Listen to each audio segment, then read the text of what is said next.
This Family Life News podcast is made possible by the support of listeners like you. It's the Noon Report from Family Life, bringing a Christian worldview to what's happening in New York, Pennsylvania, across the country, and around the world. Weather with Kevin Williams, plus special features and reports with the Family Life News team. Now, here's what's happening.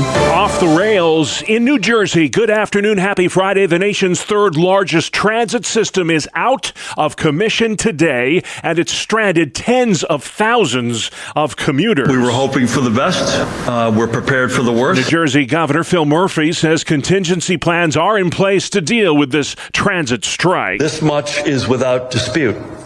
We must reach a final deal that is both fair to employees and at the same time affordable for New Jersey's commuters and taxpayers. New Jersey rail workers walked off the job at midnight. Union head Tom Haas. We completely understand the impact that a strike can and will have on all the commuters of New Jersey, but ultimately, let's be clear, this rests at the feet of New Jersey Transit. They could have avoided this. Train engineers were unable to reach a deal on a new contract. This transit strike affects some 350,000 commuters from New York City to Philadelphia. Bad weather, the other big story. Twisters tore up western Wisconsin last night. Dodge County, Wisconsin Sheriff Dale Schmidt. We have a lot of power out, and we have people who are without homes. This woman took cover in her basement, 60 miles north of Milwaukee. You felt like you were like in a funnel cloud. I literally feel like the house is like almost lifted up off the ground. The strong storms were felt from Minnesota to Michigan. This destructive weather stretching over 700 miles last night in the upper Midwest. It's not just Newark Airport facing sudden dark radar screens. Back on Monday, the Denver Airport lost communications with up to 20 planes for approximately 90 seconds. The pilots had to switch over to backup systems. Air Force One is headed home after the president's three-nation tour of the Middle East. NBC's Garrett Hayes. Yeah, President Trump wheels up back to the U.S. after a four-day trip heavily focused on securing foreign investments for U.S. companies. But there's also been diplomatic breakthroughs as well. The president saying just moments before he took off that the U.S. has sent Iran a formal offer towards ending its nuclear weapons program, part of a major diplomatic push for a peaceful resolution to long-running tensions in this region. But the main thrust of the trip was business. Foreign policy expert Dr. Rebecca Grant. This will be a trip for the history books because for the first time, President Trump is getting ROI, return on investment for American foreign policy. Grant says Mr. Trump was able to reassert America's sphere of influence on the Middle East. The Trump administration claims it was able to secure $14 trillion in business deals with the governments of Saudi Arabia, Qatar, and the United Arab Emirates. The Department of Homeland Security is investigating a social media post by former FBI Director James Comey. It's been interpreted as a threat against President Trump. In a now deleted post on Instagram, Comey shared a photo of seashells arranged on a beach to form the numbers 86-47. 86 is a term often used to describe getting rid of somebody. Donald Trump is the 47th president. He was interviewed last night about the post by Bret Baier at Fox News. He knew exactly what that meant. And he's calling for the assassination of the president. Obviously, he apologized and said he wasn't calling for violence. But I will say this. I think it's a terrible thing. And when you add his history to that, if he had a clean history, he doesn't. He's a dirty cop. I could understand if there was a leniency. But I'm going to let them make that decision. Them being the U.S. Justice Department, which is also investigating the Comey post. A Pennsylvania infant has become the world's first patient to undergo personalized gene editing treatment. It was used at Children's Hospital in Philadelphia to fix a life-threatening genetic disorder on a baby boy. Brian Brown is an immunologist and calls this operation groundbreaking. This is mind-blowing, and we should all be very, very excited. We are at day one of the future of how we're going to treat different diseases. That child was born with a rare liver mutation that is fatal half of the time. Since receiving 3 infusions to his liver, the boy's condition has improved remarkably. Well, you might not know the name, but you should recognize his music. Here's reporter Jennifer Kuiper. 3-time Tony Award winner Charles Strouse composed music for hits including Bye Bye Birdie and Annie. The sun will come out tomorrow.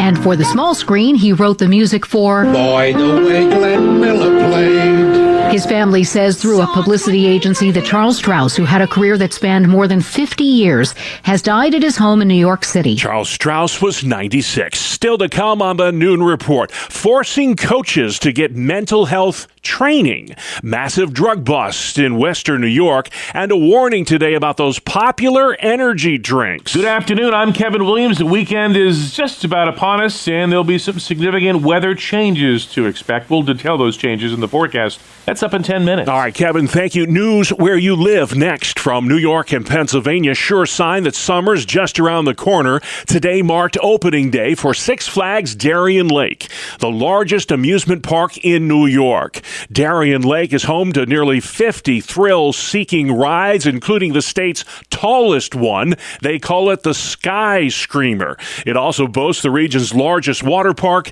and a 20,000-seat performing arts center.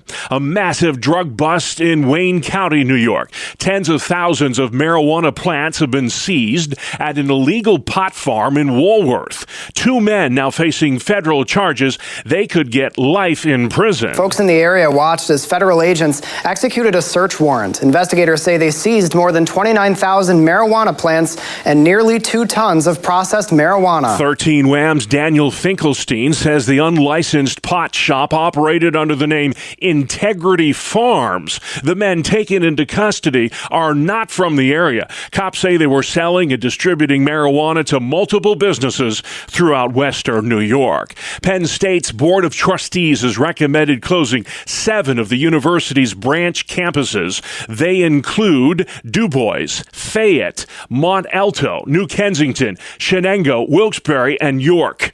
Those campuses could close following the 2026-27 academic year. This decision would affect some 11,000 students and comes amid declining enrollment.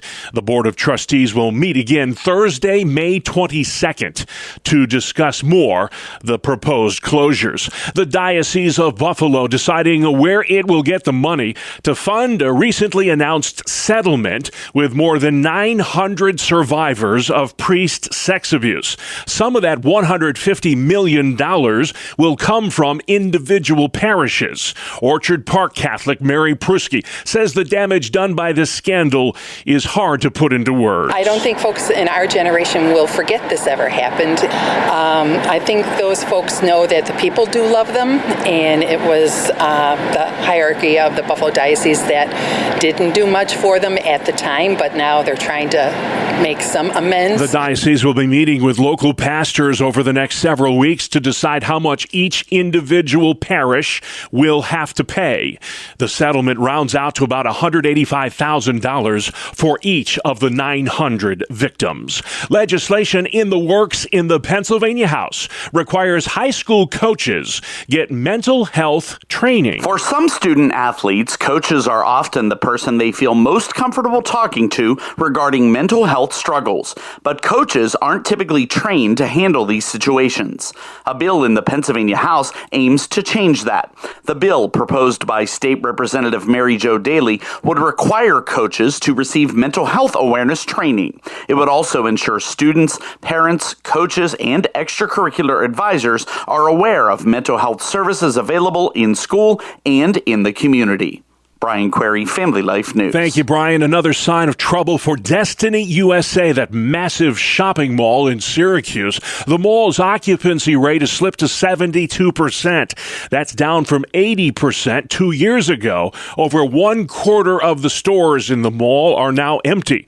Western New York's largest shopping mall also facing an uncertain future. Yeah, the Walden Galleria is facing potential foreclosure as it grapples with a $220 million loan that's now past due. Since it opened in 1989, the Galleria, which sits along the New York State Thruway in the Buffalo suburb of Cheektowaga, has been a fixture for Western New York shoppers. But Buffalo Business First reports that the owner, Pyramid Management Group, missed a mortgage payment due May 1st. Galleria is one of many malls nationwide struggling to keep stores from closing or moving out as online shopping continues to gobble up a bigger slice of the retail pie. Mark Webster, Family Life News. All right, thank you, Mark. Cheektowaga police have a suspect in custody after a gas station was robbed for a third time in as many days.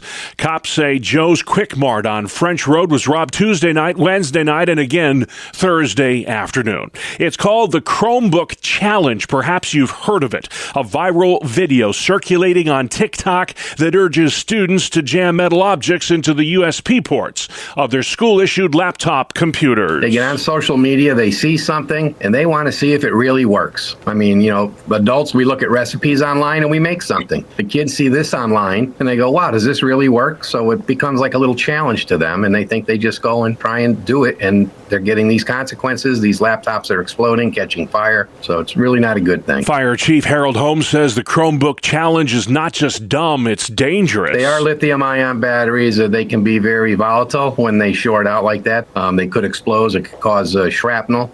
Students can get burned from they heat up very rapidly. And the smoke is, frankly, not very good for you. Just this week, fires broke out at schools in Rochester and near Syracuse because of what officials believe were students taking part in the so-called Chromebook Challenge. Pennsylvania politicians have proposed legislation to hold funeral homes accountable for pet cremations. Comes after police accused a Pittsburgh funeral home director of improperly disposing of pet remains. Cops say this guy would take money for cremation services and then dump pet remains in a landfill. Authorities say he gave the pet owners the ashes of random animals. This bipartisan bill is designed to prevent anything like that from ever happening again. Well, military recruitment posters used to say, Uncle Sam wants you. Now, a growing number of young people apparently want Uncle Sam. Experts say military enrollment is rising nationwide. A handful of years ago, their numbers were way down, and they're going up very noticeably. Major John Nygaard directs Erie, Pennsylvania's McDonell High School ROTC program. He tells Jet TV, people, when they join the military, they want to join a force that is geared towards lethality and readiness and none of the extras. And that's what we're gearing towards, and I think a lot of people identify with that. So that's why you're seeing the numbers go up. McDowell High currently has 80 students enrolled in its junior ROTC program. A lot of colleges across the listening area will be holding commencement exercises this weekend. It's graduation season after all. Jeff Boron with SendYourKidsToCollege.org has some advice for the class of 2025. The big thing is get on top of your student loans, put together a financial plan for yourself at this age, and someday you'll thank me for that. Boron says paying down student debt is a huge challenge for college graduates. The average college student today borrows over $30,000 in pursuit of that bachelor's degree. Energy drinks are all the rage these days, but a new study from the University of Rochester says energy drinks could be causing more harm than good. A key ingredient found in many energy drinks is also linked to a higher risk of blood cancer. It's called taurine. It's an amino acid that promotes the growth of leukemia cells. Taurine is also found in protein powders and some foods like meat, fish, and eggs. Sports news next. We call it the 2-minute drill on the Family Life Noon Report. Nikola Jokic and the Denver Nuggets have forced a Game 7 in their Western Conference NBA playoffs with Oklahoma City. The Nuggets knocked off the Thunder 119-107 last night. Jokic finished just shy of a triple-double, 29 points, 14 rebounds, 8 assists. The winner of this series goes on to face the Minnesota Timberwolves. The NBA playoff action continues tonight at Madison Square Garden. It's Game 6 of the Eastern Conference semis, with the home team Knicks leading the Boston Celtics 6, 3-2. The winner of that series will play the Indiana Pacers in the Eastern Conference Finals. In the Stanley Cup playoffs, the Carolina Hurricanes are going to the Eastern Conference Finals. The Canes took down the Capitals 3-1 in Game 5 of their best-of-7 series. Carolina will face either the Panthers or Maple Leafs. Florida's up 3-2 in that one and hosts Toronto for Game 6 tonight. Out west, the Winnipeg Jets staved off elimination, shutting out Dallas 4-0. Dallas still leads that series 3-2 and will host Game 6 on Saturday. The winner of that series will play Edmonton in the Western Conference Finals.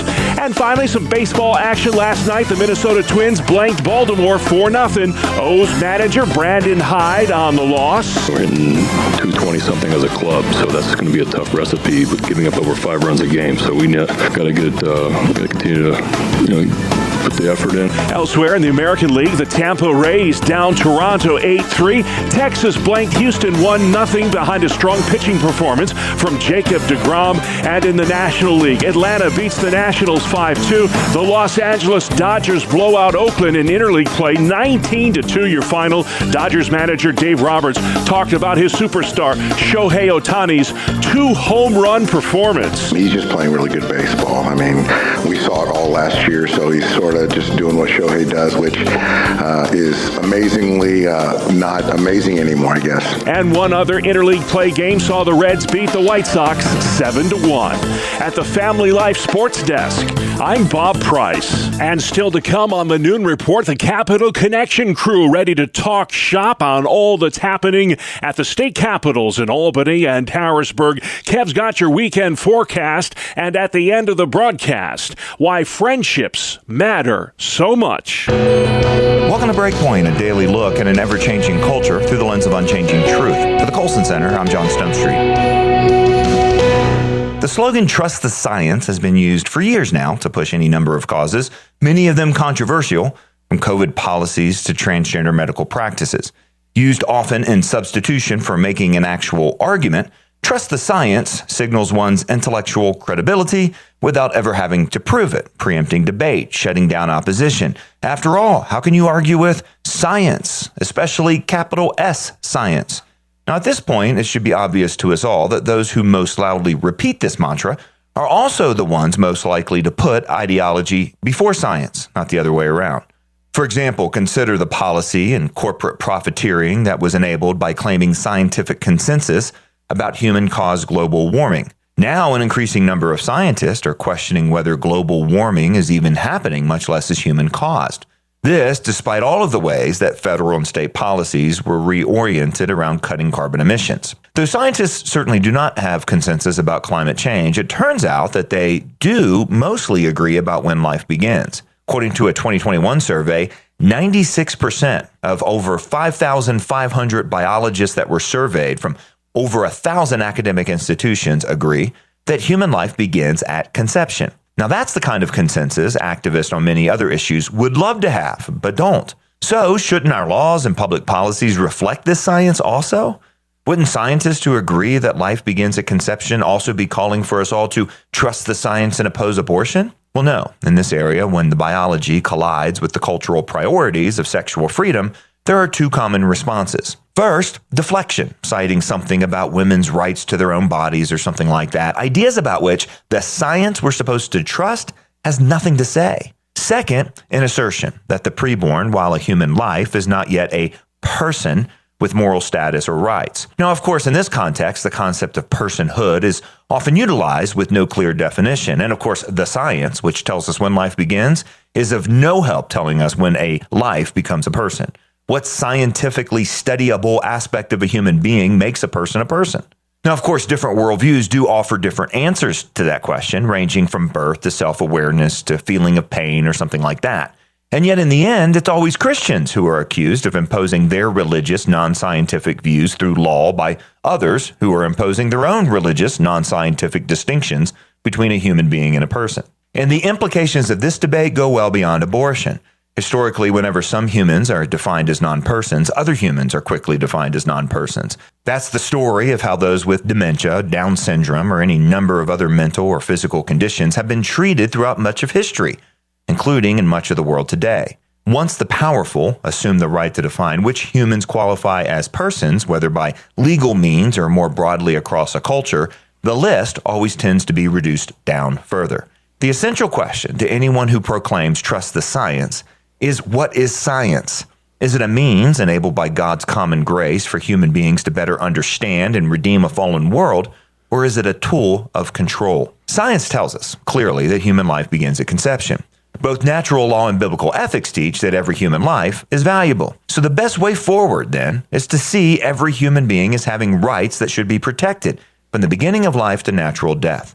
That's an area in which we should definitely follow the science. For the Colson Center, I'm John Stonestreet with Breakpoint. All right, John, thank you much. Outside, Kevin Williams. Here is your Family Life weather forecast. This afternoon, warm and humid, a mix of clouds and sunshine. A couple of isolated thunderstorms and high temperatures near 80. Tonight, partly cloudy, chance of a shower or storm, the low near 60. Rather cloudy tomorrow with showers and rumbles, high temperatures 70s, but temperatures dropping into the 50s in the afternoon in western New York and northwest Pennsylvania. Area-wide, much cooler Saturday night and Sunday. Sunday will be mostly cloudy with sunny breaks, a couple of showers and a breeze, and highs generally in the upper 50s to the middle 60s. Thank you, Kevin. It is Friday, folks, the 16th of May, and this is the Noon Report on Family Life.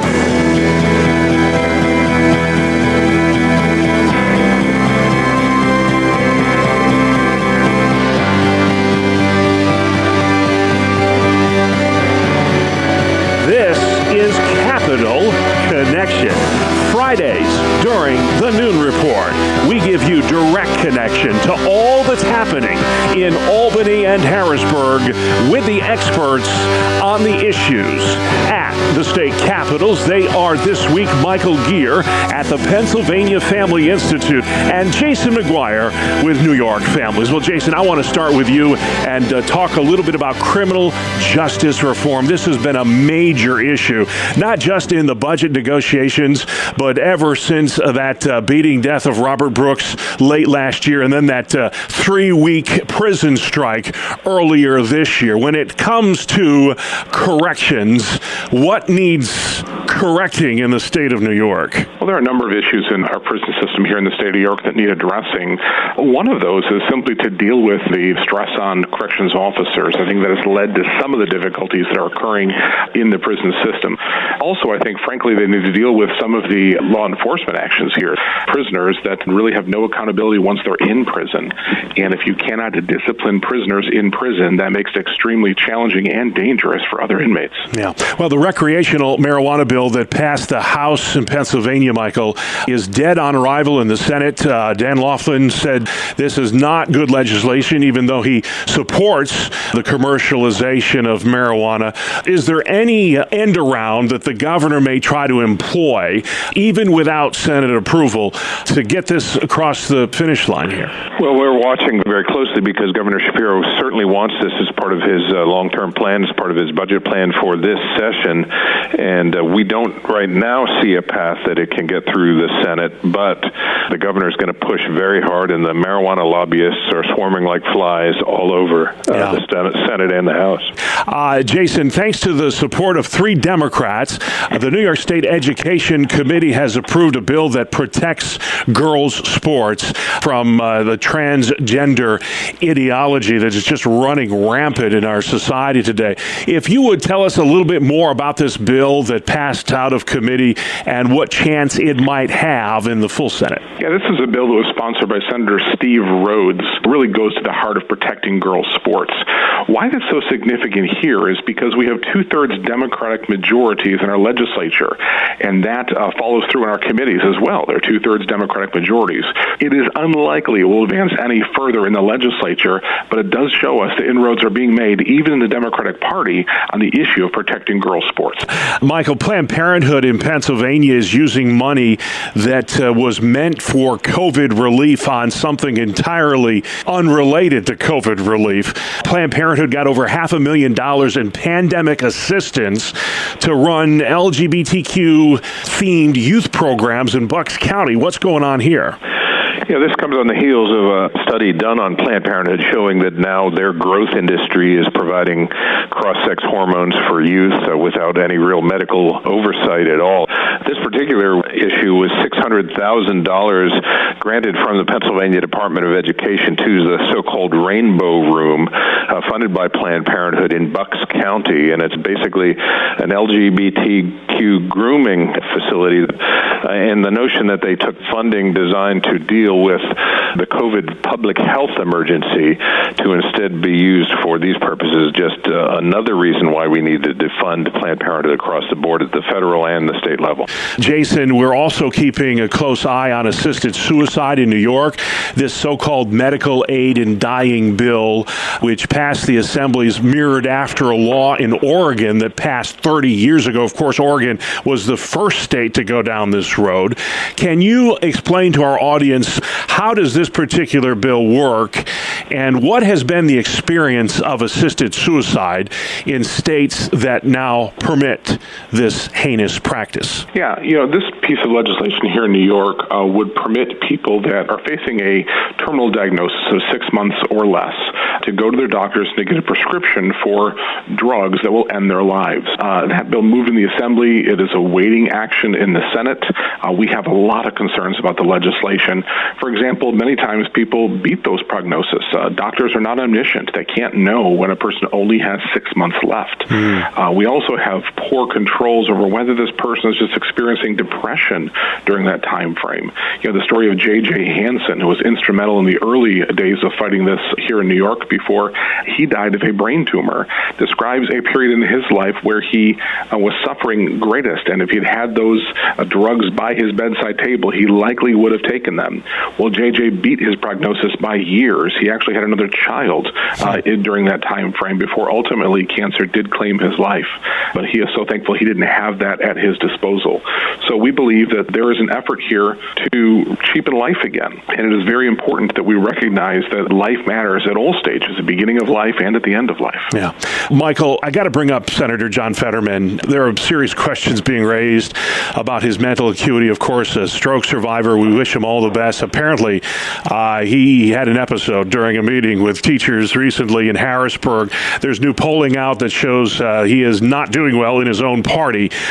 Do you think that the senator, because they said the same thing about President Biden, and there's a book out coming out on him next week, but do you think that the senator should be a little more forthcoming with some of these health concerns?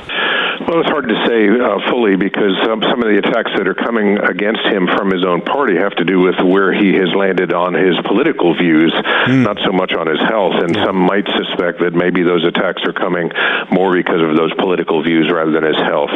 When he was running for U.S. Senate, he had that stroke and then sort of did a basement sort of strategy like President Biden to hide his infirmity, and it only came out late in the election time when he was barely able to speak in the debate against Dr. Oz. So the parallels with President Biden seem very clear, and I think the voters of Pennsylvania, the citizens of Pennsylvania, do deserve complete transparency in terms of his health. But again, I don't like the idea that it's being done by some simply because of where he stands on policies, because he is the elected senator. Well, next week, it's a big week, guys. May 20th on Tuesday. It's coming right up. Both in New York and Pennsylvania. In New York, it's school budget day. In Pennsylvania, it's primary day. And Jason, I want to begin with you.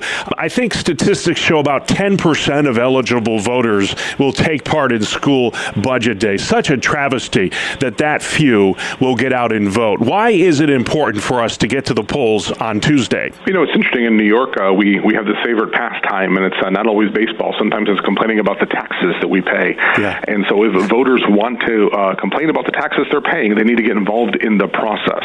And that starts with those local property taxes at your school boards. Get involved. But it's not just issues of taxation. So many of the policies, the hiring of superintendents, the approval of curriculums, those are things that are handled by school board elections. And on many places in New York, most places in New York, on school budget vote day, voters will also have the chance to vote on school board members. Yeah. And so it really is important that folks get involved. Yeah, we got to get that number up. You have so much influence on that vote. Like you say in a presidential election, it doesn't matter. My vote doesn't matter. This vote does matter. So get out there and vote, folks. Make your voice heard. Michael, Tuesday is primary day, as we mentioned, in Pennsylvania. If you would explain what this is all about, this vote, why primary elections matter so much. Well, primary elections in Pennsylvania are so-called closed primaries, which means the parties, Republicans vote for Republican candidates and Democrats vote for Democrat candidates, although that changes a little bit in the school board races because candidates can cross-file and you can have Democrats filing as Democrats and Republicans in terms of the candidates and vice versa. So it's a little bit of a confusing situation for the voters, but again, just Republicans can vote in the Republican primary, Democrats in the Democrat. But we have judicial elections, we have statewide elections for judges, we have mayor races in Pittsburgh and in Harrisburg and elsewhere, we have municipal races, and as Jason just pointed out, the all-important school board races that make such a difference in terms of who the superintendents are, what policies are going to be enacted in local school districts. So while people may not be paying attention to these elections, these are the elections that really have the most to do about how we live our lives in Pennsylvania and our communities. All right, so get out there and vote. Tuesday, May 20th, school budget day in New York, primary day in Pennsylvania. And if folks have questions about any of the topics they heard on today's program, or they simply want to know, what is New York Families anyway? Why do you exist? What's your mission statement? Go online and find out. Jason, where can they do that?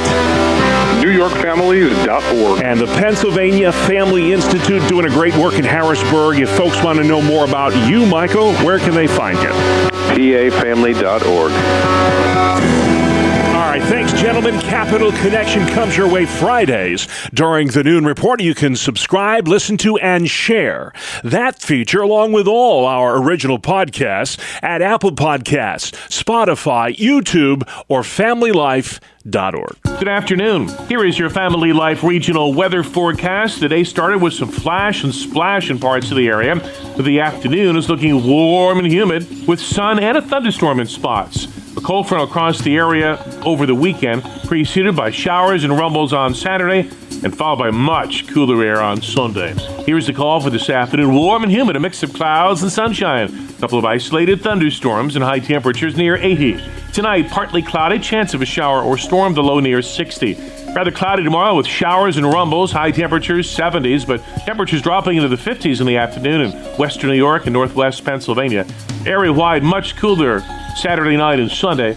Sunday will be mostly cloudy with sunny breaks, a couple of showers and a breeze, and highs generally in the upper 50s to the middle 60s. All right, thank you, Kevin. Finally, at noon, a study out from Psychology Today says having friends helps you live longer. The study is among the longest at 87 years, where researchers at Harvard looked at happiness. And it turns out it comes down to our relationship with others. The study found if you have a social outlet with friends, you're not only happier, you're healthier than people who work out. The study says friends stamp out loneliness, reduce stress and anxiety, improve mental health, and increase longevity. I'm Bree Tennis. All right, thank you, Bree. And just like that, we're out of time. That's our world, the world we live in. Friday, May 16th. I'm Bob Price, Family Life News. You've been listening to the Noon Report, heard weekdays on Family Life. Thank you for listening.